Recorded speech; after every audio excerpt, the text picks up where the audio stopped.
ओम नमः शिवाय। जय श्री राधे कृष्णा। पाप मोचनी एकादशी व्रत कथा महत्तम। विष्णु भगवान की जय। धर्मराज युधिष्ठिर बोले, हे भगवान, मैंने फाल्गुन माह के शुक्ल पक्ष की एकादशी का महत्तम सुना है। अब आप चैत्र माह के कृष्ण पक्ष की एकादशी के बारे में बतलाइए। इस एकादशी का नाम एवं इसमें कौन से देवता की पूजा की जाती है तथा विधि क्या है, सो सब विस्तार पूर्वक कहिए। श्री कृष्ण भगवान बोले, हे राजन, एक समय मानधाता ने लोमश ऋषि से ऐसा ही प्रश्न पूछा था। तब लोमश ऋषि ने उत्तर दिया, हे राजन, चैत्र माह के कृष्ण पक्ष की एकादशी का नाम पाप मोचनी है। इसके व्रत के प्रभाव से मनुष्यों के अनेक पाप नष्ट हो जाते हैं। इसकी कथा इस प्रकार है। प्राचीन समय में एक चैत्र रथ वन में अप्सराएं वास करती थीं। वहाँ हर समय वसंत रहता था।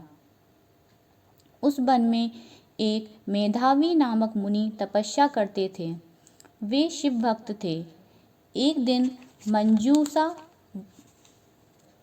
मंजू घोषा नामक एक अप्सरा उनको मोहित करने के लिए सितार बजाकर मधुर मधुर गाने गाने लगी। उस समय शिव के शत्रु अनंग कामदेव भी शिव भक्त मेधावी मुनि को जीतने के लिए तैयार हुए। कामदेव ने उस सुंदर अप्सरा के भ्रू को धनुष बनाया, कटाक्ष को उसकी प्रत्यंचा डोरी बनाई, उसके नेत्रों को उसने संकेत बनाया और कुचों को कुरी बनाया। उस मंजू घोषा अप्सरा को सेनापति बनाया। इस तरह कामदेव अपने शत्रु भक्त को जीतने को तैयार हुआ। इस समय मेधावी मुनि भी युवा तथा हृष्टपुष्ट थे। उन्होंने यज्ञोपवीत तथा दंड धारण कर रखा था। उन मुनि को देखकर मंजू घोषा ने धीरे धीरे मधुर वाणी से वीणा पर गाना शुरू किया। मेधावी मुनि भी मंजू घोषा के मधुर गान पर तथा उसके सौंदर्य पर मोहित हो गए।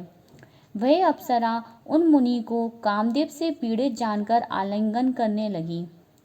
वह मुनि उसके सौंदर्य पर मोहित होकर शिव रहस्य को भूल गए और काम के वशीभूत होने के कारण उन्हें दिन रात्रि का कुछ भी ध्यान ना रहा। एक दिन मंजू घोषा उस मुनि से बोली, हे मुनि, अब मुझे बहुत समय हो गया है, स्वर्ग जाने की आज्ञा दीजिए। उस अप्सरा के ऐसे वचनों को सुनकर मुनि बोले, हे सुंदरी, तू आज इस संध्या को आई है, अभी प्रातः काल तक ठहरो। मुनि के वचनों को सुनकर वह उनके साथ रमण करने लगी और बहुत समय बिता दिया। फिर उसने मुनि से कहा, हे मुनिदेव, अब आप मुझे स्वर्ग को जाने की आज्ञा दीजिए। मुनि बोले, अरे, अभी तो कुछ भी समय नहीं हुआ है, अभी कुछ और समय ठहर कर। इस पर वह अप्सरा बोली, हे मुनि, आपकी रात्रि तो बहुत लंबी है, अब आप सोचिए कि मुझे आपके पास आए कितना समय हो गया है। उस अप्सरा के वचन को सुनकर मुनि को ज्ञान प्राप्त हो गया और समय पर विचार करने लगे। जब रमण करने का समय प्रमाण 57 साल 7 माह और 3 दिन ज्ञात हुआ तो उस अप्सरा को काल का रूप समझने लगे। वह महान क्रोधित हुए और तप नाश करने वाली अप्सरा की तरफ देखने लगे। उनके अधर कांपने लगे और इंद्रियां व्याकुल होने लगीं।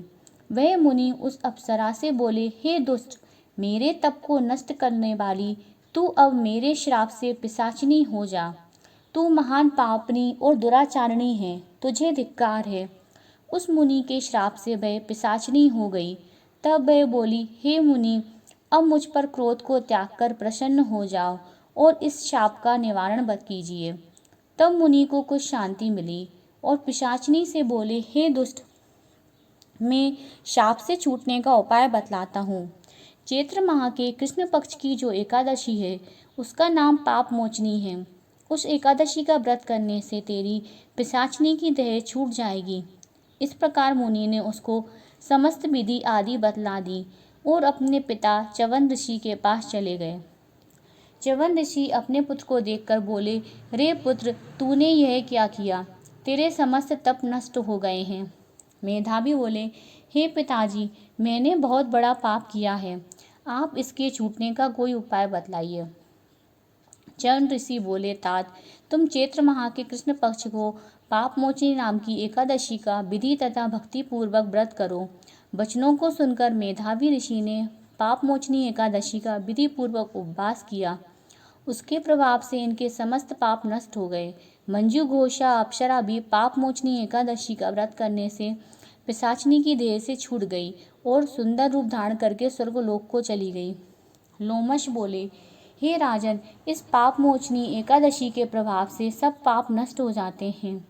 इस एकादशी कथा के श्रवण व पठन पढ़ने से 1000 गोदान का फल मिलता है।